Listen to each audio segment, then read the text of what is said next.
Hare Krishna, bienvenidos, soy Chitrak Das. En primer lugar, quiero agradecer a todos los miembros de la comunidad que están presentes de manera virtual en estos encuentros. Hoy, en particular, vamos a analizar el capítulo cuarto del Bhagavad Gita tal como es, titulado El conocimiento trascendental. El método que seguimos en estos encuentros es, número uno, hacer una síntesis del capítulo anterior para poder recordar previamente qué fue lo que estudiamos. Número dos, presentamos el capítulo completo a partir de la lectura de diversos núcleos temáticos.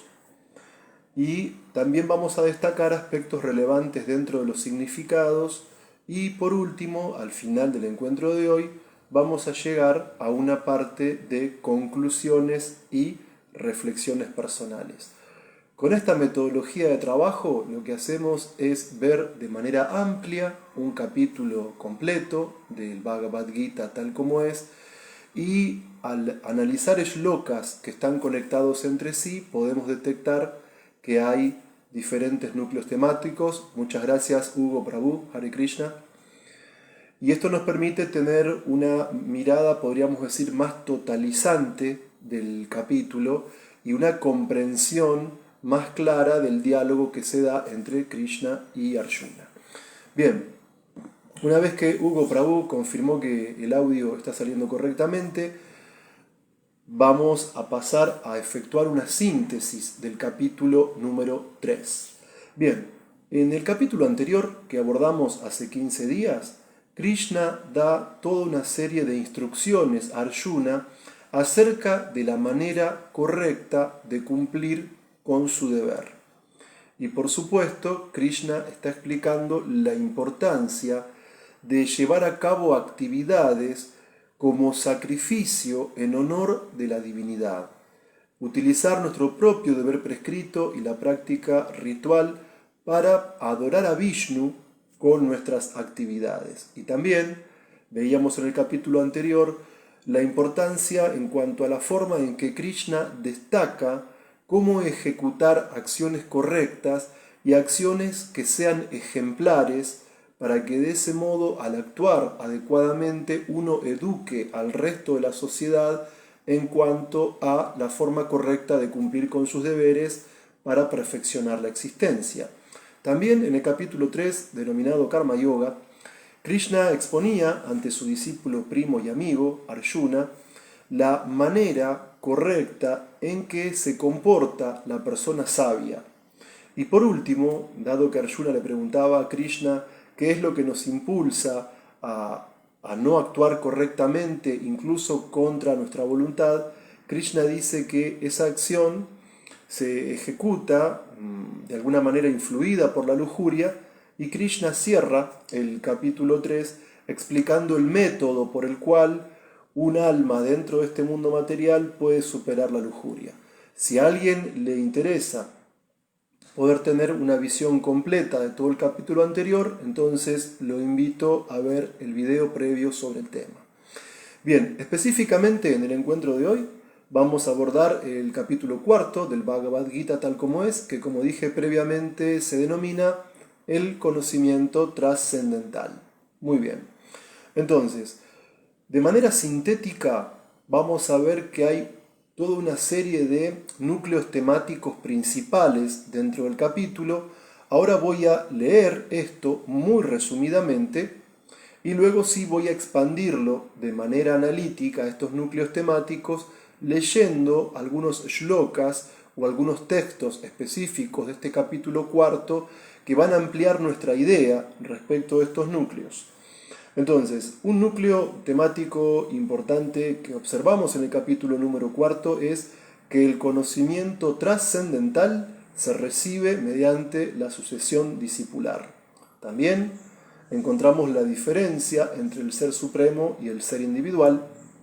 Se explica en dicho capítulo las causas del nacimiento de Krishna dentro del mundo material, como así también se explican cuáles son los beneficios de comprender el nacimiento y las actividades de Krishna en dicho mundo.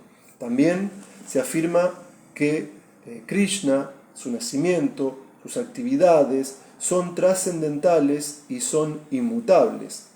También Krishna va a explicar en dicho capítulo qué es la acción, la inacción y la acción prohibida. Y nuevamente aparece todo un núcleo temático en el cual analíticamente se describen las características del hombre, de la mujer, de la persona sabia, que en su carácter manifiesta la posesión real del conocimiento perfecto. También en este capítulo cuarto nos encontramos con la descripción de distintos tipos de trascendentalistas. Se habla y se hace mucho énfasis en la importancia del sacrificio en relación con las prácticas trascendentales y la importancia del conocimiento. Y ya en el último núcleo temático del capítulo cuarto nos encontramos con la importancia de aceptar un maestro espiritual y de obtener del maestro el conocimiento trascendental. Bien, todo lo anterior lo abordé de manera sintética. Vamos ahora a la fase analítica. Entonces, en cuanto al núcleo temático de que el conocimiento trascendental se recibe a través de la sucesión discipular, nos encontramos tres textos muy importantes, del 1 al 3, donde la personalidad de Dios, el Señor Krishna, dijo: yo le enseñé esta imperecedera ciencia del yoga a Vishvasvan, el dios del sol. Vivashvan se la enseñó a Manu, el padre de la humanidad, y Manu a su vez se la enseñó a Ishwaku. Esta ciencia suprema se recibió así a través de la cadena de sucesión discipular, y los reyes santos la entendieron de este modo, pero en el transcurso del tiempo la sucesión se rompió y por ello la ciencia, tal como es, parece estar perdida. Esta antiquísima ciencia de la relación con el Supremo te la expongo a ti, le dice Krishna a Arjuna, porque tú eres mi devoto, así como también mi amigo, y puedes por ello entender el misterio trascendental de la misma. En cuanto a la diferencia entre el ser supremo y el ser individual, en el texto 5 hay un shloka que es muy claro al respecto. La personalidad de Dios, Krishna, dijo: tanto tú como yo, refiriéndose a Arjuna, hemos pasado por muchísimos nacimientos. Yo los puedo recordar a todos, pero tú no, oh subyugador del enemigo. En cuanto al núcleo temático acerca de las causas del advenimiento de Krishna en este mundo, nos encontramos en el texto 6 con lo siguiente. Krishna dice: aunque yo soy innaciente y mi cuerpo trascendental nunca se deteriora, y aunque soy el Señor de todas las entidades vivientes, aún así aparezco en cada milenio en mi trascendental forma original. Cuando quiera y donde quiera que haya una declinación en la práctica religiosa o descendiente de Bharata y un aumento predominante de la irreligión, en ese entonces yo mismo desciendo, para redimir a los piadosos y aniquilar a los infieles, así como para restablecer los principios de la religión. Yo mismo aparezco milenio tras milenio, y esto se afirma en el texto 8.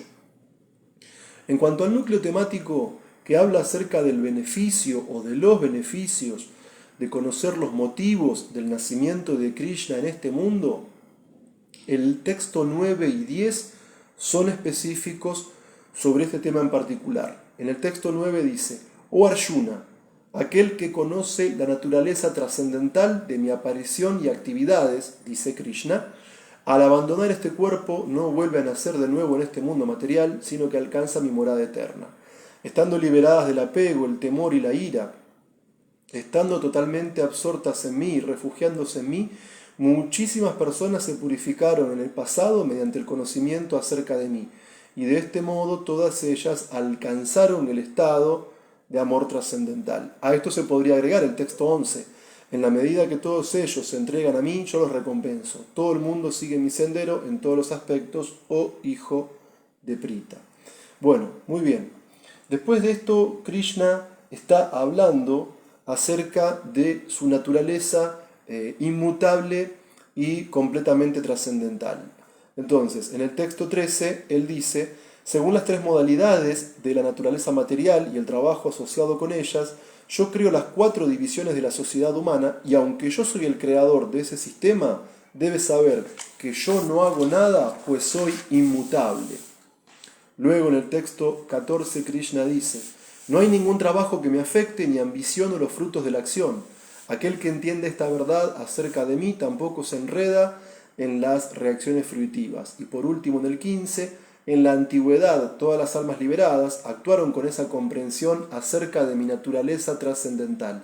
Así pues debes cumplir con tu deber siguiendo sus pasos.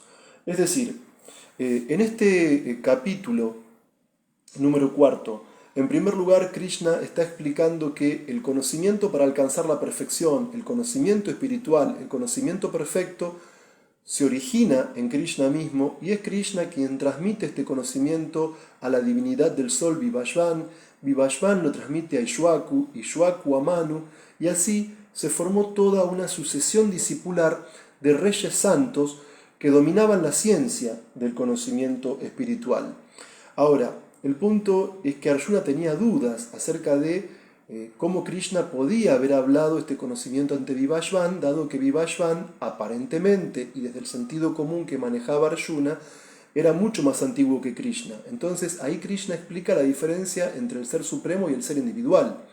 Es decir, Arjuna, como representante de la Shivatma o el alma individual, él solo podía recordar lo concerniente a su vida presente y a su cuerpo actual. Pero Krishna, siendo la suprema personalidad de Dios original, él podía recordar todo, presente, pasado y futuro.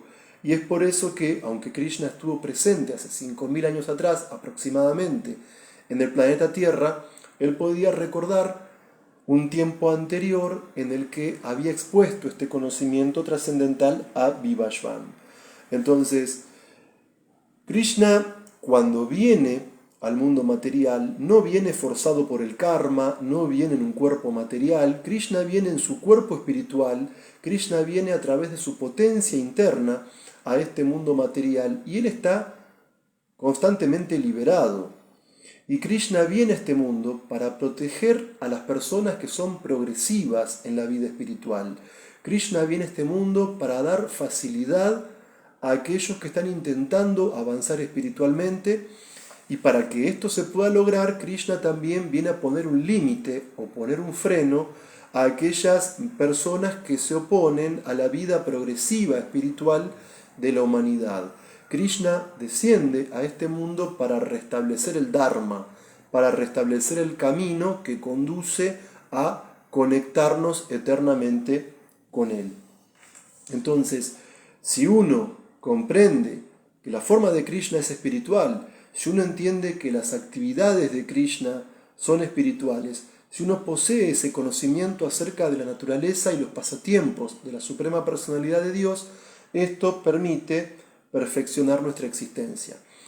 Como vimos en este capítulo 4, todas las entidades vivientes ejecutan diferentes tipos de actividades, diferentes tipos de acciones, buscando diferentes tipos de resultados, de acuerdo a las modalidades materiales por las cuales cada cual está influido, bondad, pasión o ignorancia. Pero Krishna es trascendental a todo esto, porque Krishna no tiene ningún deber que ejecutar para recibir ningún tipo de beneficio, ya que Él es autosatisfecho. Krishna es completo en sí mismo, perfecto en sí mismo. Y por eso Él es completamente trascendental a la acción prohibida y la inacción.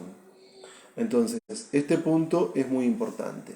Respecto de estas cuestiones que acabo de mencionar, acción prohibida e inacción, Krishna dice en el texto 16, 17 y 18, incluso los inteligentes se confunden al tener que determinar lo que es la acción y lo que es la inacción. Ahora te he de explicar lo que es la acción, sabiendo lo cual te liberarás de todo infortunio. Luego, Krishna dice, la complejidad de la acción es muy difícil de entender, por consiguiente uno debe saber bien qué es la acción, lo que es la acción prohibida y la inacción. Y por último, en el texto 18, Krishna está afirmando, aquel que ve la inacción en la acción y la acción en la inacción es inteligente entre los hombres y se halla en la posición trascendental, aunque esté dedicado a toda clase de actividades. Esta forma de expresión que usa Krishna en el Shloka 18 es un poco complejo, pero cuando lleguemos a la parte de las reflexiones personales y conclusiones, vamos a arrojar luz sobre esto. Luego hay todo un núcleo temático que va desde el texto 19 hasta el texto 24, recomiendo su lectura, donde Krishna explica en toda esta serie de shlokas las características del hombre, de la mujer, de la persona que posee verdaderamente el conocimiento perfecto. Entonces, a partir del texto 19 en adelante, Krishna dice: se entiende que alguien tiene pleno conocimiento cuando cada uno de sus esfuerzos está desprovisto del deseo de complacer los sentidos. Los sabios dicen que él es un trabajador cuyas reacciones del trabajo han sido quemadas por el fuego del conocimiento perfecto. Abandonando todo apego a los resultados de sus actividades, siempre satisfecho e independiente, él no ejecuta ninguna acción fruitiva, aunque esté dedicado a toda clase de actividades. El hombre que posee una comprensión tal actúa con la mente y la inteligencia perfectamente controladas, abandonando todo sentido de propiedad de sus posesiones, y actúa únicamente para satisfacer las necesidades básicas de la vida. Obrando así, no es afectado por reacciones pecaminosas. Él se satisface con ganancias que vienen por sí mismas, ha superado toda dualidad, está libre de toda envidia y es estable tanto en el éxito como en el fracaso. Por eso él nunca se enreda aunque ejecute acciones. El trabajo de un hombre que está desapegado de las modalidades de la naturaleza material y que tiene plenamente en su posesión el conocimiento trascendental se funde enteramente en la trascendencia. Una persona que está plenamente absorta en el estado de conciencia de Krishna es seguro que llegará al reino espiritual en virtud de su total contribución a las actividades espirituales, en la que la consumación es absoluta y lo que se ofrece es de la misma naturaleza espiritual. Observemos cómo en todo este núcleo temático hay una secuencia de shlokas donde Krishna, de manera precisa, de manera puntual, de manera analítica, está explicando muy detalladamente qué características posee una persona que de verdad podemos comprender que está en posición del conocimiento perfecto. Luego, a partir del texto 25 en adelante hasta el 30, Krishna ofrece todo un núcleo temático en el cual describe diferentes tipos de personas que a través de distintos procesos están intentando alcanzar la perfección espiritual. Entonces, en el texto 25 leemos: algunos yogis adoran perfectamente a los semidioses ofreciéndoles diferentes sacrificios, y otros ofrecen sacrificio en forma del fuego del Brahman supremo. Los brahmacharis puros sacrifican el proceso de oír y los sentidos en el fuego del control de la mente, y otros, los casados regulados, sacrifican los objetos de los sentidos en el fuego de los sentidos. Otros, que están interesados en lograr la autorrealización a través del control de la mente y los sentidos, ofrecen a manera de oblaciones las funciones de todos los sentidos y del aire vital en el fuego de la mente controlada. Algunos, habiendo aceptado estrictos votos, llegan a iluminarse mediante el sacrificio de sus posesiones, y otros mediante la ejecución de severas austeridades, mediante la práctica del yoga, del misticismo óctuple o mediante el estudio de los Vedas para alcanzar el cultivo de conocimiento trascendental. Aún otros, que se inclinan por el proceso de restringir la respiración para permanecer en trance, lo practican ofreciendo el movimiento del aire que sale y que entra, y de esa manera al final permanecen en trance, suspendiendo la respiración por completo. Otros, reduciendo el comer, ofrecen en sí mismo el aire que sale como un sacrificio. Todos estos ejecutores que conocen el significado del sacrificio se limpian de las reacciones pecaminosas y, como han probado el néctar de los resultados de los sacrificios, avanzan hacia la atmósfera suprema. Entonces, en esta sección de textos podemos ver que nuevamente Krishna, de manera muy precisa y de manera muy detallada, está describiendo las prácticas o el tipo de austeridades o el tipo de sacrificios que llevan a cabo diferentes trascendentalistas, diferentes yogis, con la meta de poder alcanzar la perfección espiritual. Y hay otro núcleo temático que va desde el texto 31 al 33, donde Krishna explica la importancia del yagya, donde se explica la importancia que tiene la ejecución de sacrificios. En el texto 31 leemos: «Oh tú, el mejor de la dinastía Kuru, sin sacrificio jamás se puede ser feliz en este planeta ni en esta vida. ¿Qué puede decirse entonces de la siguiente? Los Vedas aprueban todos estos diferentes tipos de sacrificios y todos ellos nacen de diferentes tipos de trabajo, conociéndolos de ese modo tú lograrás liberarte». Y por último, en el texto 33, «Oh castigador del enemigo, el sacrificio que se hace con conocimiento es mejor que el sacrificio de las posesiones materiales. Y al fin y al cabo, oh hijo de Prita, todos los sacrificios del trabajo culminan en el conocimiento trascendental». Entonces, Krishna habló acerca del conocimiento que se recibe a través de la sucesión discipular. Krishna habló de la diferencia entre el ser individual y el ser supremo. Krishna habló de las causas de su nacimiento en este mundo. Krishna expuso los beneficios de comprender que su naturaleza, que él mismo es inmutable y trascendental y que lo mismo son sus actividades y que por conocer esto uno alcanza la perfección.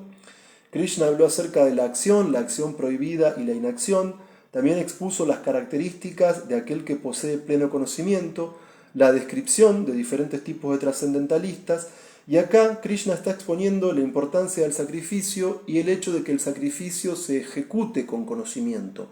Y por último, en el último núcleo temático de este capítulo 4, Krishna explica la importancia de que aquel que está queriendo avanzar en la vida espiritual acepte a un guru, acepte a un maestro genuino, y cómo el maestro beneficia al discípulo al ofrecerle, al impartirle conocimiento espiritual. Entonces, este núcleo temático comienza a partir del texto 34 y llega hasta el 42. Entonces, podemos leer lo siguiente: «Tan solo trata de aprender la verdad acudiendo a un maestro espiritual. Hazle preguntas de un modo sumiso y préstale servicio. Las almas autorrealizadas pueden impartirte conocimiento porque han visto la verdad. Habiendo obtenido verdadero conocimiento proveniente de un alma autorrealizada, nunca volverás a ser víctima de semejante ilusión, pues por medio de ese conocimiento verás que todos los seres vivientes no son más que parte del Supremo, o, en otras palabras, que son míos. Aun cuando se te considere el más pecador de todos los pecadores, cuando te sitúes en el bote del conocimiento trascendental, serás capaz de cruzar el océano de los sufrimientos. Así como un fuego ardiente convierte la leña en cenizas, oh Arjuna, asimismo el fuego del conocimiento reduce a cenizas todas las reacciones de las actividades materiales. En este mundo no hay nada tan sublime y puro como el conocimiento trascendental. Dicho conocimiento es el fruto maduro de todo misticismo, y aquel que se ha vuelto experto en la práctica del servicio devocional disfruta de ese conocimiento internamente a su debido tiempo. Un hombre fiel que se consagra al conocimiento trascendental y que subyuga los sentidos es merecedor de obtener ese conocimiento y al adquirirlo encuentra rápidamente la suprema paz espiritual. Pero las personas ignorantes e infieles que dudan de las escrituras reveladas no adquieren conciencia de Dios, sino que caen. Para el alma que duda no hay felicidad ni en este mundo ni en el otro. Aquel que realiza servicio devocional y renuncia a los frutos de sus acciones y cuyas dudas han sido destruidas por el conocimiento trascendental, están verdaderamente situado en el ser. Así pues, a él no lo atan las reacciones del trabajo, oh conquistador de riqueza. Por lo tanto, las dudas que te han surgido en el corazón debido a la ignorancia deben ser cortadas mediante el arma del conocimiento. Bien, entonces ya efectuamos una síntesis del capítulo anterior, el 3, el Karma Yoga. Hicimos una lectura sintética de los núcleos temáticos del capítulo 4, el conocimiento trascendental, y luego hicimos una lectura analítica recordando cuáles son estos núcleos y desplegando detalladamente el contenido de estos núcleos en diversos shlokas o versos que componen el capítulo número 4. Al final va a llegar el momento de reflexionar sobre esto, pero previo a ese paso quisiera leer para ustedes también cuáles son los aspectos relevantes de los significados de este capítulo cuarto. ¿Por qué leo esto? Porque tal vez alguno de ustedes quisiera profundizar en el estudio de algún tema, quizá alguno de ustedes esté por rendir algún tipo de examen, o tal vez alguno de ustedes esté preparando algún tipo de texto, un ensayo, una monografía, una tesis. Y por eso es que quisiera presentar una especie de índice analítico de los puntos más destacados que a mi criterio fui encontrando en la lectura de los significados del capítulo cuarto. Yo voy a leer cuáles son los temas importantes que aparecen. Si a alguno de ustedes les interesa alguno de estos temas para profundizar su estudio, para preparar una clase o para escribir un texto, pueden preguntar de dónde lo extraje en la sección de comentarios y ahí lo respondo de manera escrita. Entonces, a mi criterio, los puntos importantes que encontré en los significados del capítulo cuarto del Bhagavad Gita tal como es son los siguientes. Los jefes de Estado deben comprender el Bhagavad Gita y proteger a sus súbditos. El Bhagavad Gita no es conocimiento producido por mentes imperfectas, necesidad de restablecer la sucesión discipular. Hay dos tipos de comentaristas del Bhagavad Gita, los devotos y los no devotos. Las preguntas de Arjuna en el Bhagavad Gita son para beneficio de los demás. Diferencia entre Krishna y las entidades vivientes comunes. Krishna, cuando viene a este mundo, no toma un cuerpo material. Krishna es el origen de los Vedas y de los principios religiosos. La finalidad de los Vedas es que nos entreguemos a Krishna. Sobre los avatares de Krishna, clasificación, función, motivo de su aparición, etc. Diferencias entre devotos y no devotos. El conocimiento de la naturaleza del cuerpo de Krishna nos libera. Motivos por los cuales los materialistas e impersonalistas no comprenden a Krishna. Etapas del servicio devocional según el Bhakti Rasamrita Sindhu. Krishna beneficia a los karmis, a los jnanis y a los yogis en función de los deseos de cada uno. Con deseos materiales o sin ellos, los Vaishnavas, yogis, jnanis y karmis debemos adorar a Krishna. Diferencia entre Krishna y los semidioses, negación del politeísmo. Krishna es el creador de los varnas. El Vaishnava es superior al Brahmana y a toda designación material. Krishna está libre de acciones y reacciones materiales. Krishna es la causa suprema y la naturaleza es la causa inmediata. El servicio devocional es beneficioso para el materialista y para el devoto avanzado.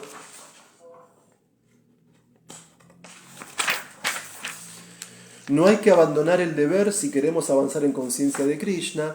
El devoto debe seguir los pasos de los grandes acharyas y mahayans. Para liberarnos debemos conocer la diferencia entre acción, acción prohibida e inacción, modo de neutralizar las reacciones del trabajo material y alcanzar la liberación. El devoto no se esfuerza demasiado por lo material y está fijo en el servicio devocional en todas las circunstancias, favorables y adversas. El servicio devocional nos libera del mundo material y mucho más.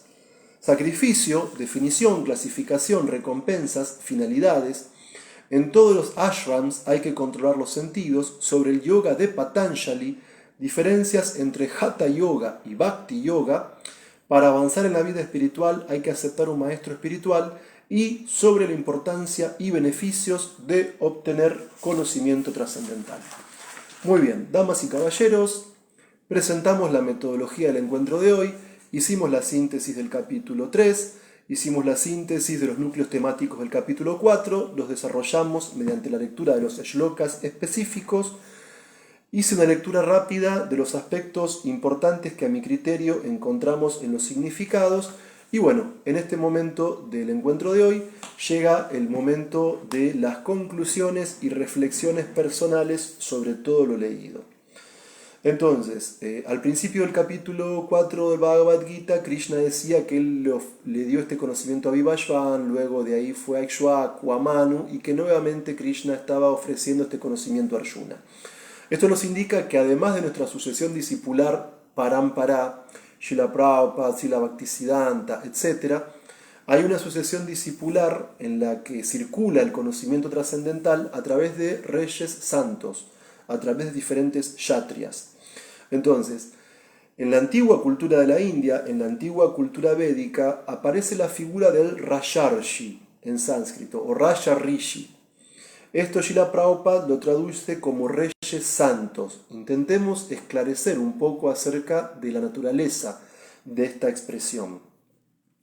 El sistema de gobierno tradicional de la cultura védica no era la democracia, ni ninguna forma de gobierno actual, sino el gobierno específico que encontramos cuando leemos las páginas del Srimad Bhagavatam, que describe pasatiempos de miles y miles de años atrás. Esa forma de gobierno es la monarquía. En la antigua cultura védica había reyes. Estos reyes gobernaban sobre diferentes tierras. En el capítulo 18 del Bhagavad Gita se describe que la cualidad de estos reyes era la valentía, la destreza en combate, el ser caritativos, el proteger a los débiles y todo lo demás. Entonces, estos reyes específicos, denominados Raja Rishis o reyes santos, eran reyes que por el conocimiento trascendental que poseían, por las virtudes que elevaban su carácter, estaban a la altura de los grandes renunciantes, estaban a la altura de los grandes yogis. Recordemos en el Mahabharata ese pasatiempo en el cual el rey Santanu quería casarse con Satyavati, la hija del rey de los pescadores, y el padre de Satyavati no quería entregarle a Santanu su hija, porque Santanu ya tenía un hijo que era Devavrat, que era Bhishmadev. Entonces, el padre de Satyavati no quería entregar a su hija porque quería que sus propios nietos sean reyes y no el hijo anterior del rey. Entonces, el rey Santanu, muy entristecido por no poder casarse con Satyavati, él era viudo, él estaba separado de su esposa, que había sido la diosa Ganga, no era viudo, disculpen la equivocación. La diosa Ganga lo había abandonado y había vuelto a los planetas celestiales, él se había quedado solo, se enamoró de Satyavati, pero el padre de Satyavati no quería entregarle a su hija.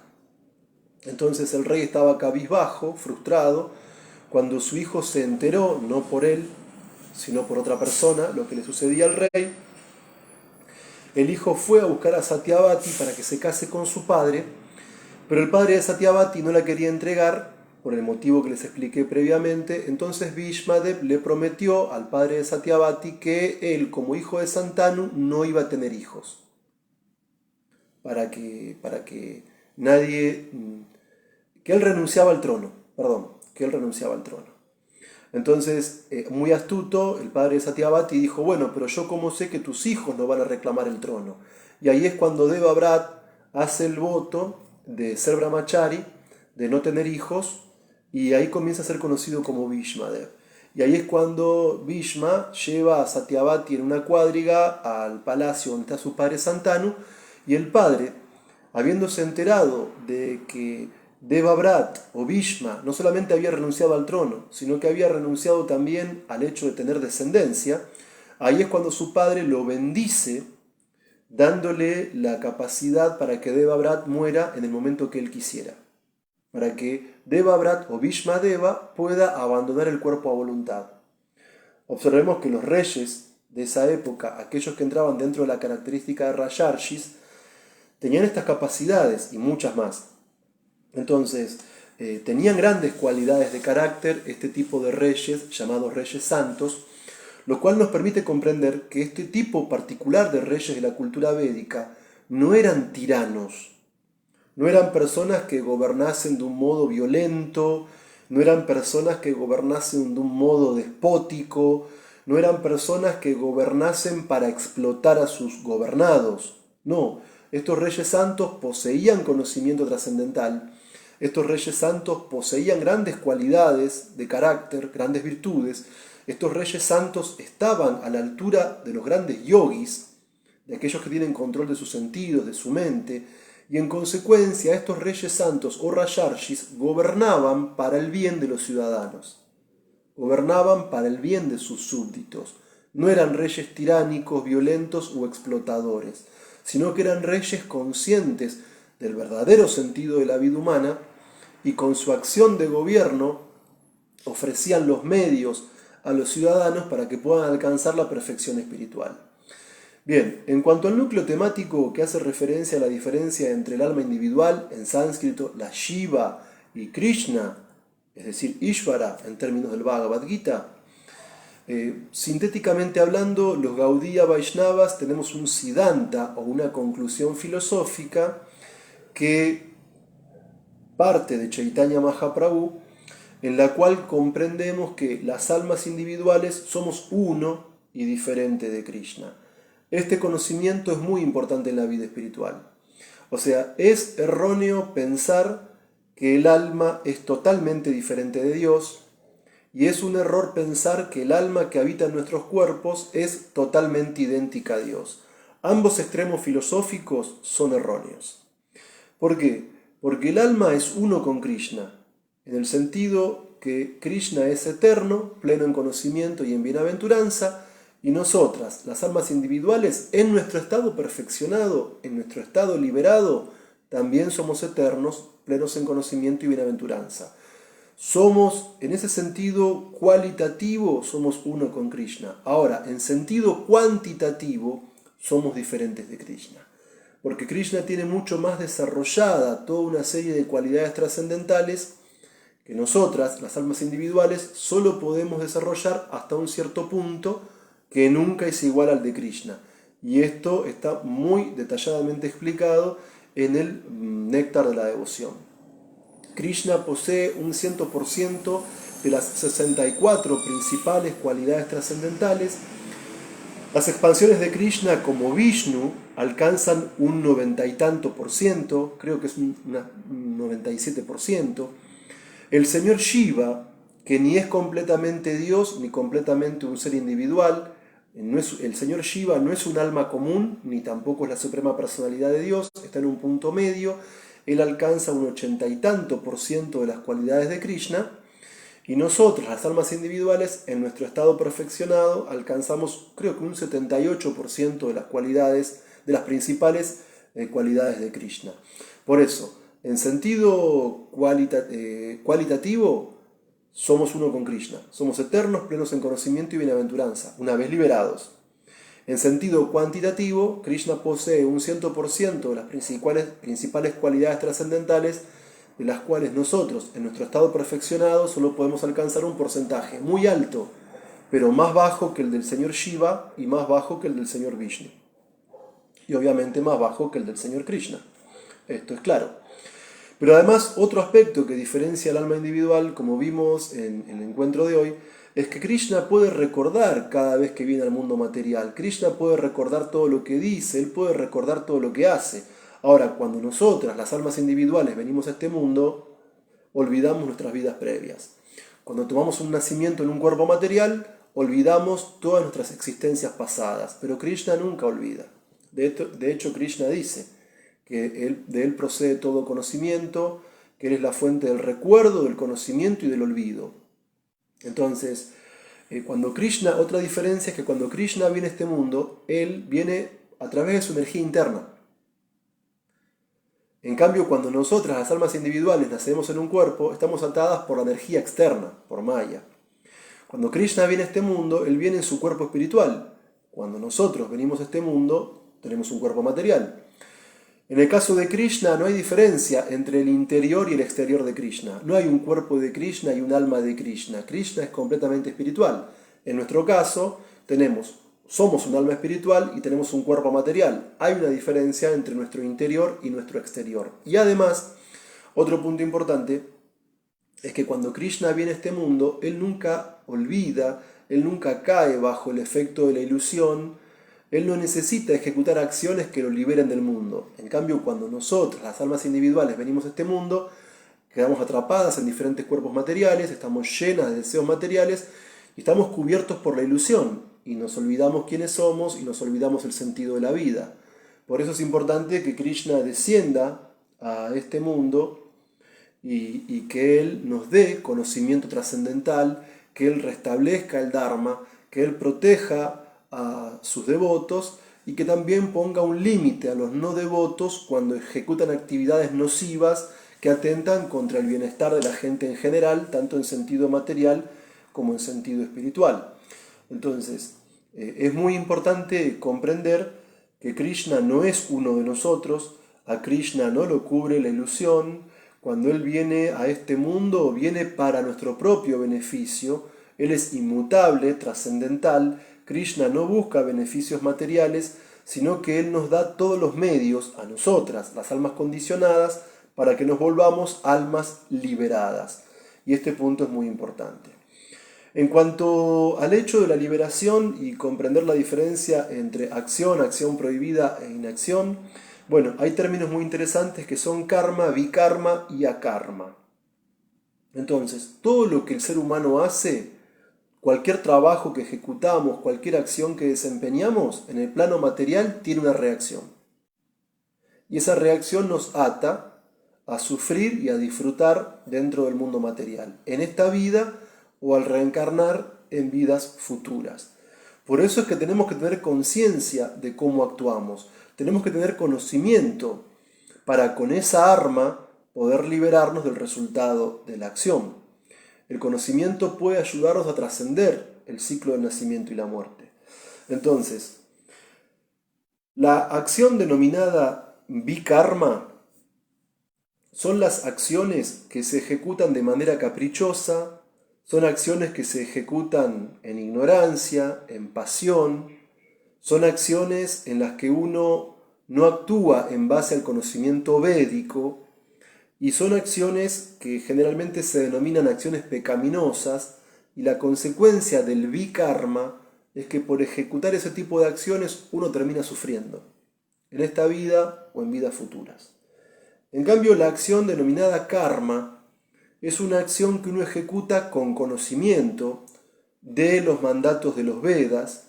Son actividades también denominadas actividades piadosas, a veces también denominadas actividades fruitivas, y son acciones que traen como resultado, por seguir los mandatos de los Vedas, dar caridad, hacer austeridades, sacrificios y todo lo demás, la acción de tipo kármica trae resultado piadoso, y eso nos permite en esta vida obtener beneficios o placeres, o también obtener beneficios, placeres y disfrute en próximas existencias, tanto en el plano terrenal como en el plano celestial. El tema es que tanto si uno ejecuta acciones kármicas o bikármicas, uno queda de un modo u otro atado al ciclo del nacimiento y la muerte. O vivís sufriendo, o vivís disfrutando, o tenés una mezcla de sufrimiento y placer, pero estás dentro del cuerpo y dentro del mundo material, en planetas terrenales o en planetas celestiales. Ahora, la acción akarma es un tipo de acción que nos libera tanto del resultado del karma como del vikarma. Son acciones que no se ejecutan en el plano material, sino que son acciones ejecutadas en el plano trascendental. Y por eso es que Krishna dice que para un verdadero yogi, aunque esté plenamente activo, su trabajo no lo enreda, porque el yogi, la persona que es progresiva en sentido espiritual, en este caso en particular el bhakti yogi, es una persona que utiliza el cuerpo, la mente y las palabras en diferentes procesos devocionales, y aunque esos procesos son acciones, porque se ejecutan con el cuerpo, con la mente y con las palabras, no son acciones ni kármicas ni bikármicas, son akármicas. Porque los procesos del servicio devocional o bhakti yoga, shravanam, kirtanam, shmaranam, etc., oír, cantar, recordar, son actividades que nos purifican tanto de las reacciones kármicas como de las reacciones bikármicas. Porque la práctica del bhakti yoga es akármico. Y este punto es muy importante. Entonces, si uno después de muchos nacimientos y muertes ha obtenido conocimiento trascendental y comprende que Krishna es la causa de todo lo que existe, y si uno quiere volver con él y restablecer su relación eterna con Krishna, es importante llevar a cabo acciones akármicas, en este caso en particular, practicar bhakti yoga. Y eso nos va a liberar tanto de los resultados auspiciosos como inauspiciosos de nuestras acciones previas y nos van a preparar las actividades akármicas del servicio devocional para alcanzar la liberación y tal vez, si somos progresivos de verdad, para alcanzar aquello que es más importante todavía que la liberación. Entonces, en cuanto a las características de la persona que posee conocimiento, Krishna dice: que el conocimiento es muy importante. El conocimiento material es valioso, pero el conocimiento material es parcial. Nadie puede salir de la reencarnación solamente a fuerza de conocimiento material. O sea, incluso una persona que sea muy destacada en el mundo material, con doctorados, maestrías, licenciatura, no sé, premio Nobel o el que sea, aunque una persona esté situada en la cúspide del conocimiento material, el beneficio que obtiene de ese conocimiento siempre es relativo, porque las personas que poseen conocimiento material se identifican con lo temporal. Y en consecuencia, la persona que posee conocimiento material, aunque sea muy admirable desde el punto de vista condicionado dentro de la sociedad material, aún así su conocimiento no es maduro, no es completo, no es perfecto. Entonces, el conocimiento espiritual, ese conocimiento sí es maduro, es completo y es perfecto porque conduce a la liberación. Entonces, quien posee conocimiento trascendental, en su carácter manifiesta virtudes que se reflejan en su modo de hablar, en su modo de pensar, en su modo de actuar. O sea, hay una gran diferencia entre poseer y no poseer conocimiento perfecto. Una persona poseedora del conocimiento trascendental es una persona que en su carácter manifiesta virtudes muy elevadas. Entre ellas vemos que el conocimiento trascendental nos vuelve inteligentes y nos da la capacidad de discernir. El conocimiento trascendental es muy importante porque aquel que lo posee no se esfuerza por complacer los sentidos. Aquel que posee conocimiento trascendental no actúa para obtener resultados materiales. Quien posee conocimiento trascendental no produce karma reactivo, porque quien posee conocimiento trascendental de verdad tiene la mente, los sentidos y la inteligencia bajo control. Es decir, la persona que posee conocimiento perfecto no tiene sentido material de propiedad y se esfuerza principalmente para satisfacer sus necesidades básicas. No entra en el enredo del consumismo, del materialismo, sino que esa persona está libre de dualidades, de alegría, de tristeza, frío, calor, victoria, derrota. Esa persona está más allá de todo eso. Esa persona que posee verdadero conocimiento trascendental en su vida espiritual es determinada, es estable, tanto si aparentemente hay éxito como si aparentemente hay fracaso. La persona que posee conocimiento trascendental no se desanima en su práctica espiritual a pesar de las condiciones externas, porque sabe que todo es fluctuante, que es como el clima. Hoy hay un día soleado, mañana llueve, en cierta época del año hace calor, en otra época del año hace frío. La persona que posee conocimiento trascendental supera todos los obstáculos en su vida, porque tiene determinación, porque comprende hacia dónde va, comprende el sentido de la existencia, entiende la meta de su vida. Entonces, no hay nada que la pueda frenar en su camino. Supera todo tipo de dualidades, trasciende todo tipo de obstáculos, no se desanima ni por el éxito ni por el fracaso aparente. Y esta persona, por supuesto, es autosatisfecha porque encuentra pleno placer en el ser, en su actividad interior, en su práctica espiritual, y obviamente es una persona independiente respecto de las masas, de la forma de pensar o de actuar de las mayorías. Y por supuesto, esta persona está capacitada para salir del ciclo del nacimiento y la muerte, alcanzar la liberación y volver al mundo espiritual. Este punto es muy importante. Krishna es sumamente analítico al describir en este capítulo 4 las cualidades de aquel que posee conocimiento trascendental. Y los que estamos en la práctica de la vida espiritual tenemos que comprender estas cualidades por dos motivos. Porque aquellos que somos principiantes todavía no tenemos esas cualidades, estamos muy lejos de tenerlas, pero sabemos a dónde apuntar, sabemos hacia dónde ir, sabemos a partir de lo que leemos en este capítulo cuál es la meta a seguir, qué virtudes verdaderamente deberíamos cultivar en nuestro carácter. Pero además, otro punto muy importante por el cual hay que entender bien esta sección de textos es porque Krishna hace énfasis en buscar un maestro espiritual. Y en ese sentido no tenemos que ser sentimentalistas En ese sentido, cuando buscamos un maestro espiritual, no tenemos que ser ingenuos y no tenemos que dejarnos engañar por pseudo maestros. Entonces, uno diría, bueno, pero si yo busco un maestro espiritual para alcanzar conocimiento, ¿cómo al principio de mi vida espiritual puedo distinguir quién es un auténtico trascendentalista y quién es un engañador, un farsante o, como decimos en Argentina, un chanta o un sinvergüenza? Entonces, no hay que ser ingenuos, no todo lo que brilla es oro. Tenemos que pensar la vida espiritual filosóficamente, analíticamente, a la luz del conocimiento trascendental y poder separar el trigo de la paja. Entonces, ¿quién es un verdadero trascendentalista que puede guiarnos en la vida espiritual?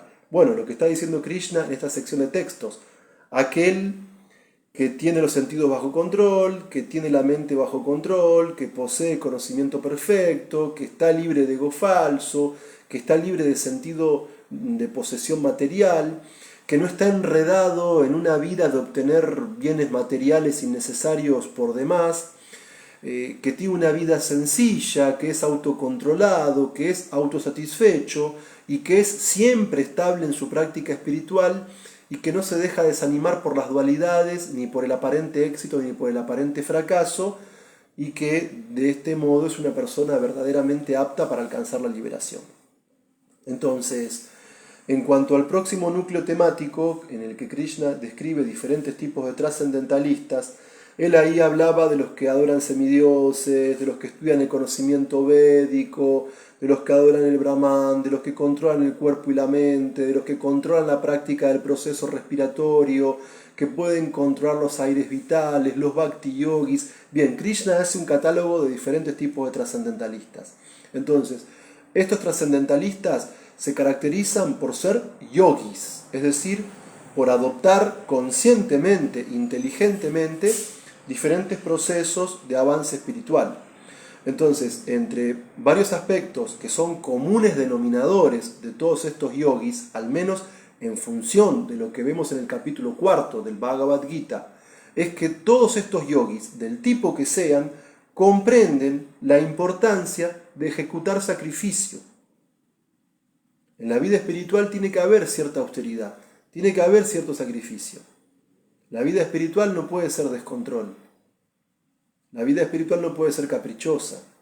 Requiere de ciertas reglas, de ciertas regulaciones, de ciertos sacrificios. Como leíamos en uno de los shlokas del encuentro de hoy, sin sacrificio no se puede ser feliz ni en esta vida ni en la siguiente. Entonces, hay diferentes clases de yogis, diferentes clases de trascendentalistas, pero al menos dentro del contexto del capítulo 4, todos estos espiritualistas avanzados comprenden que en la vida humana hay que ejecutar tapasya, austeridad, que en la vida humana hay que ejecutar yagya, sacrificio, porque el sacrificio debidamente practicado, como corresponde, nos lleva al avance espiritual, hace que progresemos paso a paso, para que, incluso partiendo desde la posición más baja, alcancemos el estado más elevado de vida espiritual. Y el sacrificio es el medio para eso. El sacrificio, como dice Krishna en este capítulo, es fuente de felicidad. Todos estamos buscando felicidad. Ahora, el punto es que muy poca gente sabe cómo lograrla. En este capítulo 4 vemos que un trascendentalista entiende que el sacrificio es el camino a la verdadera felicidad, a aquella que puede satisfacer por completo el ser. Entonces, si bien en el Srimad Bhagavatam encontramos diferentes sacrificios, si bien en algunos significados del capítulo 4 se mencionan ciertos sacrificios, el sacrificio más importante en la era de Kali, tal como lo estableció Chaitanya Mahaprabhu y el Panchatattva, es el canto del Mahamantra Hare Krishna, Krishna Krishna, Hare Hare, Hare Rama, Rama Rama, Hare Hare. Entonces, para un practicante progresivo de vida espiritual, para aquel que quiere alcanzar la perfección, para aquel que tiene voluntad de avanzar en serio, es muy importante levantarse temprano. Específicamente, en nuestra sucesión discipular, los maestros espirituales previos y Srila Prabhupada, el fundador y acharya de ISKCON, establecieron la importancia de levantarnos en Brahma Muhurta, en ese lapso de tiempo que se da antes de la salida del sol. Si en ese momento de Brahma Muhurta llevamos a cabo Mangalartik, el canto de las 16 rondas, la lectura de las Shastras y todas nuestras prácticas espirituales, vamos a avanzar mucho más rápido, con mucho más entusiasmo, con mucha más determinación. Vamos a ver claramente la forma de superar los obstáculos, vamos a comprender cómo todo dentro de la vida se va articulando en función de alcanzar Mukti, la liberación. Entonces, este punto es muy importante. El sacrificio en esta era es el canto del Maha Mantra Hare Krishna. En esta era de Kali no hace falta abandonar la familia y abandonar el trabajo y abandonar la sociedad, ni ir a vivir a una selva, a un bosque, a un desierto, para hacer austeridades muy severas. No hace falta grandes sacrificios de fuego, con brahmanas súper ritualísticos, que conozcan exactamente la métrica y la entonación de mantras del Rig Veda. No hace falta tampoco grandes actos de adoración a la deidad hiperopulentos como en otras eras. En Kali Yuga, cantando el Maha Mantra Hare Krishna, ejecutamos el sacrificio más perfecto y más elevado de todos. Y ese sacrificio nos va a permitir perfeccionarnos. El canto de Hare Krishna es el mejor sacrificio que uno puede hacer en esta vida. Y en cuanto al último núcleo temático del encuentro de hoy, en el que Krishna explica la importancia de aceptar un guru y de la importancia de recibir conocimiento trascendental, entonces es muy importante tener un maestro espiritual por varios motivos. Número uno, porque el maestro espiritual genuino nos enseña con el ejemplo. O sea, el maestro espiritual genuino practica vida espiritual tal como es. No es que nos enseña una cosa y practica lo contrario, sino que un maestro espiritual genuino es auténtico. Lo que dice, lo hace. Lo que enseña, lo practica. Es genuino, es auténtico, es transparente, tiene una conducta irreprochable, está libre de todo vicio, está libre de toda duplicidad, es intachable, un maestro espiritual genuino. Y ese tipo de maestro nos enseña cómo practicar vida espiritual con su propio ejemplo, porque sigue los principios regulativos, se levanta Mangalarti, canta su ronda, transmite el conocimiento trascendental, está ocupado en diferentes actividades del Bhakti y ocupa a sus discípulos en diferentes prácticas devocionales para que puedan avanzar en la vida espiritual. Y obviamente cuando uno acepta un maestro espiritual genuino, el maestro nos da conocimiento trascendental y los beneficios de dicho conocimiento en función del capítulo 4 del Bhagavad Gita tal como es que nos libera de la ilusión. Es decir, la mayor parte de las almas en este mundo son condicionadas. ¿Y qué característica tiene un alma condicionada? Que se olvida que es un ser espiritual y que cree ser un cuerpo material. Cree ser argentino, profesor, alto, blanco, mujer, futbolista, comerciante, científico, poeta, músico. O sea, el alma condicionada es la que confunde el cuerpo con el ser y vive para el placer del cuerpo y en ese sentido no puede alcanzar la máxima satisfacción que es interior. En cambio, el maestro espiritual lo primero que hace es liberarnos de la ilusión. Recordemos, cuando estudiamos el capítulo 2 del Bhagavad Gita, cuando Krishna decía, creo que era en el texto 13 del capítulo 2, así como en este cuerpo el alma encarnada pasa de la niñez a la juventud y luego a la vejez, de la misma manera el alma pasa a otro cuerpo al momento de la muerte y la persona sensata no la confunde ante el cambio. Al final del capítulo 1 del Bhagavad Gita y al comienzo del capítulo 2, Arjuna estaba confundido. Aunque era guerrero, no quería combatir. Pero él acepta a Krishna como guru, y como guru lo primero que Krishna le da es conocimiento trascendental, conocimiento acerca de la verdadera identidad. No somos materia, somos almas espirituales. Ese es el primer paso para comenzar a liberarnos de la ilusión. Conócete a ti mismo, saber quiénes somos en lo profundo, como almas, como seres espirituales. Entonces, al entender que somos almas espirituales, estamos dando el primer paso para liberarnos de la ilusión, de Maya, de lo que no es.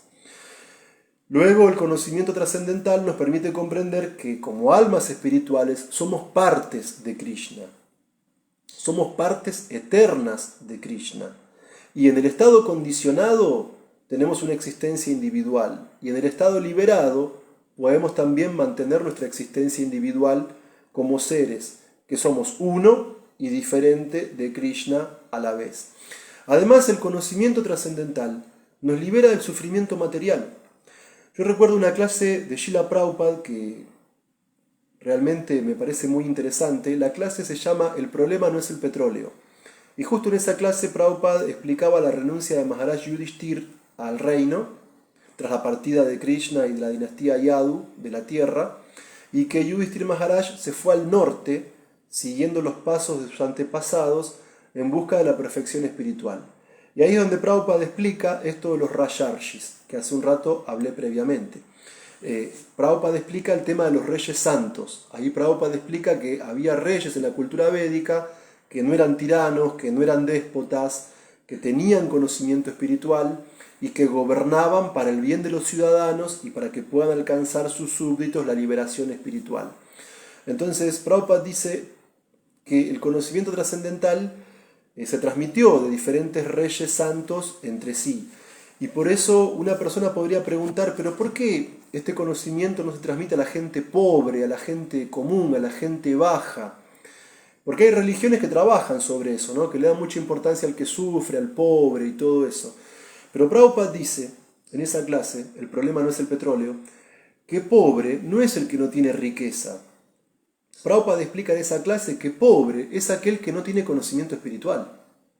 Es muy fuerte lo que Prabhupada dice en esa clase, pero él explica que incluso si alguien es rico, millonario y tiene todo tipo de opulencia, pero no tiene conocimiento trascendental acerca del ser, entonces esa persona, con toda la riqueza que pueda tener, con todo lo admirable que pueda hacer para la gente materialista, esa persona, por más opulenta que sea, si no posee conocimiento trascendental, es un animal sofisticado. Y uno se podría preguntar ¿por qué? Porque solamente vive para el placer de los sentidos. Entonces, uno no es pobre porque no tiene riqueza material, porque los ricos también pueden ser pobres. Y los materialmente pobres pueden ser ricos. ¿Qué es lo que marca la diferencia entre ser rico o ser pobre? Poseer o no poseer conocimiento espiritual. Sin conocimiento espiritual somos como animales sofisticados, porque vivimos únicamente para el día a día, porque no tenemos metas nobles, porque no tenemos metas elevadas, porque nos conformamos con comer, dormir, reproducirnos, defendernos. A lo sumo buscamos esos placeres físicos o placeres sutiles. La ciencia, el arte, la filosofía, que son placeres muy elevados, pero no dejan de ser materiales. Entonces, una persona con conocimiento perfecto apunta a mukti, apunta a la liberación, a la trascendencia, a salir del ciclo del nacimiento y la muerte. Entonces, el conocimiento espiritual que obtenemos del Guru nos libera de la ilusión, nos permite comprender que somos almas espirituales, nos permite comprender que como almas espirituales somos uno y diferente de Krishna, y nos libera del sufrimiento. ¿Por qué? Porque entendemos que muchos sufrimientos que padecemos en la vida son creaciones de la mente, son caprichos de la mente, son cosas materiales que tanto si las alcanzamos como si no las alcanzamos, no nos cambian sustancialmente la calidad de vida. Entonces nos liberamos del sufrimiento. ¿Por qué? Porque distinguimos qué es lo importante y qué es lo superficial, y apuntamos a una meta elevada para la existencia cuando obtenemos conocimiento perfecto. Entonces, obviamente, al poseer dicho conocimiento, en nuestra vida se van reduciendo las actividades nocivas, las actividades degradantes, las actividades vicármicas que nos atan al placer y dolor del mundo material. Y otro punto importante es que el conocimiento trascendental es el fruto de todo misticismo. O sea, las prácticas de caridad, de sacrificio, de penitencia, de austeridad, de yoga, tienen como finalidad la ejecución de deberes prescritos, tiene como finalidad que obtengamos conocimiento y que ese conocimiento nos eleve a un plano más elevado. Entonces, el conocimiento trascendental es el resultado, es el fruto de todo misticismo. Y como dice Krishna en el capítulo 4, el conocimiento espiritual es lo más sublime que existe, lo más noble, lo más elevado. Trae paz espiritual, porque aquel que tiene conocimiento trascendental sabe por qué esforzarse y sabe qué actividades no tiene que ejecutar, sabe qué nos eleva y qué nos degrada, qué nos ennoblece y qué no, y por eso es que uno tiene paz espiritual porque tiene una meta elevada para la vida, que es restablecer su relación eterna y amorosa con Krishna. Y por último, en esta sección, Krishna dice que el conocimiento es el arma con la cual podemos cortar las ataduras de la ignorancia. Bueno, Hare Krishna, muchas gracias. Om Tat Sat, todas las glorias a Srila Prabhupada. Voy a revisar si hay preguntas. Bueno, saludos para Hugo Desh, para Miguel Ayala, para Kalindi Dasi, Vishvamitra Das, Néstor Darío Bancalari. Vishvamitra Prabhu decía, saludos para Georgi López, para Danilo Alberto Lacayo. Disculpen si no menciono a alguien, pero se me complica un poco la visualización. Estoy transmitiendo desde el teléfono, la pantalla es muy chica. Decía, saludos para Ananda Moidas, también, para Amada Bapriya, para Miguel Ayala. Decía, recién comentaba las cualidades que tiene un maestro espiritual, sin embargo vemos que los engañadores también simulan tener esas cualidades, por lo tanto para el neófito pareciera ser casi imposible identificar un gurú fidedigno. Prabhupada solía decir que un engañador encuentra a su vez a otro engañador. ¿De qué manera influye para Paramatma el encontrar un gurú fidedigno o un engañador? ¿Se puede considerar a Paramatma un gurú fidedigno? Bueno, es una muy buena pregunta. Entonces, ¿cómo distinguir un gurú engañador de un gurú genuino? Bueno, paso número 1, hace falta conocimiento. En el Upadeshambrita, texto 1, Krishna describe las cualidades de la persona que puede ser maestro espiritual y aceptar discípulos en el mundo entero. Tiene que tener controlados los sentidos, la mente, los impulsos del habla, la tendencia a la ira, el estómago, el órgano genital, etc. O sea que una persona hedonista, que una persona entregada plenamente al placer material no puede ser un maestro espiritual. Número 2, nos encontramos en la sección esta que leí hace un rato, en el núcleo temático, toda una serie de textos que nos permite comprender qué cualidades tiene un maestro espiritual o alguien que posee conocimiento perfecto, controla los sentidos, controla la mente, es estable en su práctica espiritual ante la aparente victoria, ante la aparente derrota, está libre de ego falso, no tiene sentido de posesión y obviamente está siempre ocupada en la práctica yógica. Y sí, por supuesto, o sea, en cuanto a Paramatma, decíamos en la clase que Paramatma afirma que de él procede el conocimiento, el recuerdo y el olvido. Entonces, si una persona quiere ser engañada, y bueno, vamos a encontrar un engañador. Prabhupada en los significados dice que en la India hay tantas personas que se hacen pasar por encarnaciones de Dios. O sea, es más. Bueno, es bien sabido el tema, ¿no? De esos supuestos gurús que dicen ser Dios y que dan beneficios materiales a sus discípulos o cosas por el estilo. Entonces sí, si uno básicamente quiere algo barato, bueno, Paramatma nos va a poner en contacto con un proceso barato y con algún gurú barato. Un gurú que nos permita hacer cualquier tipo de descontrol y creer que eso es vida espiritual. Algún tipo de sentimentalismo, de engaño, no sé. Pero si uno quiere un gurú genuino, entonces Paramatma nos va a poner en contacto con un maestro espiritual auténtico, sin duda, porque Paramatma está ahí, es un compañero, es un amigo. Él nos acompaña vida tras vida. Y es real que cuando uno medita mucho en un tema, cuando uno quiere resolver una situación, cuando uno necesita algún punto para avanzar en la vida espiritual, o cuando uno precisa que se remueva algún obstáculo en la vida espiritual y uno es sincero, Paramatma hace los arreglos. Así que sí, por supuesto, Paramatma es como un gurú interior que nos pone en contacto con nuestro gurú exterior. Así que sí, Vishvamitra Prabhu, espero haber respondido la pregunta. También saludos para Harikirtan Prabhu, para Silvana Persiconis. Bien, no observo ninguna pregunta ni ningún comentario más. Les agradezco a todos porque a pesar de mis imperfecciones me dan la posibilidad de poder hacer estas lecturas y comentarios del Bhagavad Gita. Muchas gracias. El próximo encuentro no va a ser como siempre en 15 días, voy a demorarlo un poco más, pero vamos a seguir a partir del capítulo 5. Entonces, muchas gracias a todos. Hare Krishna, todas las glorias a Srila Prabhupada. Om Tat Sat.